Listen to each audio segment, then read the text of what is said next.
नमस्ते। आज हम एक ऐसी सभ्यता की कहानी में उतरने वाले हैं। एक ऐसी सभ्यता जिसने हमें समय देखना सिखाया, दुनिया का पहला शहर बसाया और हाँ, लिखने की कला भी दी। जी हाँ, हम बात कर रहे हैं सुमेर की। वो दुनिया जिसने हमारी आज की इस मॉडर्न दुनिया की, कह सकते हैं, नींव रखी। तो चलिए इस जबरदस्त कहानी में एक साथ डुबकी लगाते हैं। कभी सोचा है कि ये जो शहर हैं, ये जो लिखने पढ़ने का सिलसिला है, कानून कायदे, आखिर ये सब शुरू कहाँ से हुआ? यही सवाल है जो हमें आज सीधे 6000 साल पीछे ले जाएगा, मेसोपोटामिया की उस हरी भरी जमीन पर, जहां हमारी कहानी असल में शुरू होती है। तो इस कमाल के सफर को समझने के लिए हम 5 खास पड़ावों पर रुकेंगे। सबसे पहले देखेंगे कि कैसे शिकारी कबीलों से पहली सभ्यता बनी। फिर जानेंगे कि कैसे लिखने की कला ने इंसान के इतिहास को ही बदल डाला। उसके बाद देखेंगे कि पहिए ने तरक्की को कैसे रफ्तार दी, और फिर उन पहले शहरों की हलचल भरी गलियों में झांकेंगे। और आखिर में सबसे जरूरी बात, सुमेर ने हमें ऐसा क्या दिया जो आज भी हमारी जिंदगी का हिस्सा है। तो चलिए कहानी की शुरुआत से शुरू करते हैं। सभ्यता का उदय। और ये सिर्फ कोई तारीख या घटना नहीं है दोस्तों, ये कहानी है एक बहुत बड़े, एक क्रांतिकारी बदलाव की, कि कैसे इंसानी समाज ने खुद को एक साथ लाना सीखा। ये सब शुरू हुआ मेसोपोटामिया में, जिसे सभ्यता का पालना भी कहते हैं। जरा सोचिए, टिग्रिस और यूफ्रेट्स, इन दो नदियों के बीच की वो हरी भरी जमीन, इतनी उपजाऊ, इतनी शानदार कि उसने भटकते हुए इंसानों को एक जगह रुकने, खेती करने और आखिरकार दुनिया की पहली महान सभ्यता सुमेर बनाने के लिए मजबूर कर दिया। चलिए अब एक ऐसी खोज की तरफ चलते हैं जो हथियारों से नहीं, दिमाग से हुई थी। वो थी शब्दों की शक्ति। देखिए, जैसे जैसे सुमेर का समाज बड़ा हो रहा था एक बहुत बड़ी मुश्किल सामने आ खड़ी हुई। इतनी सारी जानकारी, इतने सारे हिसाब किताब, इसे याद कैसे रखें और बांटें कैसे? उनका जो जवाब था, उसने दुनिया को हमेशा के लिए बदल दिया। आप ही सोचिए, जब हजारों लोग एक साथ रह रहे हों, व्यापार खूब चल रहा हो, फसलों का पूरा हिसाब रखना हो, तो भला कोई सब कुछ याद कैसे रख सकता है? नामुमकिन है।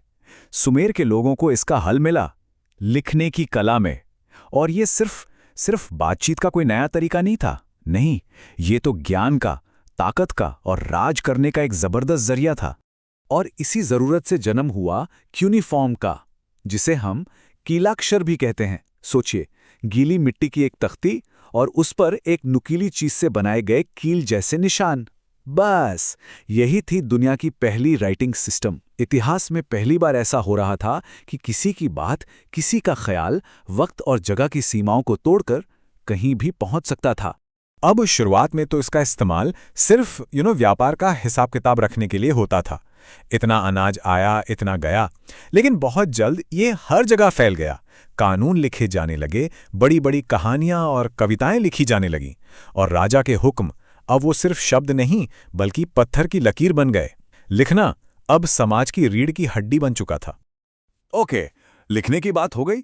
अब चलते हैं सुमेर की अगली जबरदस्त खोज की तरफ। एक ऐसी खोज जिसने दुनिया को सचमुच रफ्तार दे दी। जी हां, हम बात कर रहे हैं पहिए की। पहिए से पहले और पहिए के बाद की दुनिया में जमीन आसमान का फर्क था सच में। पहले क्या था?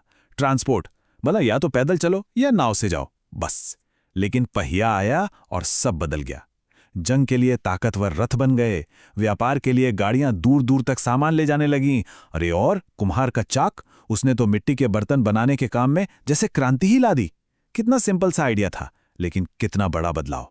तो टेक्नोलॉजी तो बढ़िया हो ही रही थी, लेकिन सुमेर के लोग समाज को एक साथ लाने के नए नए तरीके भी खोज रहे थे। तो अब हम बात करेंगे उनके एक ऐसे ही सबसे मजबूत क्रिएशन की, और वो है शहर। दुनिया के जो पहले असली शहर थे जैसे उरुक और उर, वो सुमेर में ही बसे थे। और ये बस बड़े बड़े गांव नहीं थे, नहीं, ये तो हलचल से भरे मेट्रो शहर थे, जहां समाज, राजनीति, धर्म, सब कुछ बहुत व्यवस्थित था। सोचिए, इंसानी इतिहास में पहली बार हजारों हजार लोग एक साथ एक जगह पर रह रहे थे और एक पहचान बना रहे थे। अब इतने बड़े शहर को चलाना कोई बच्चों का खेल तो था नहीं, तो इसके लिए एक साफ सुथरा सोशल स्ट्रक्चर बनाया गया। सोचिए, एक पिरामिड की तरह। सबसे ऊपर राजा, उसके ठीक नीचे पुजारी, जिनका दबदबा बहुत ज्यादा था। फिर आते थे लिखने पढ़ने वाले और व्यापारी, जो शहर की इकोनॉमी चलाते थे। और सबसे नीचे मजदूर और किसान, जो असल में पूरे समाज का बोझ उठाते थे। तो अब हम पहुंचते हैं अपने आखिरी और शायद सबसे मजेदार हिस्से पर, सुमेर की विरासत। मतलब हजारों साल बीत गए, पर आज भी सुमेर हमारी जिंदगी पर कैसे असर डाल रहा है।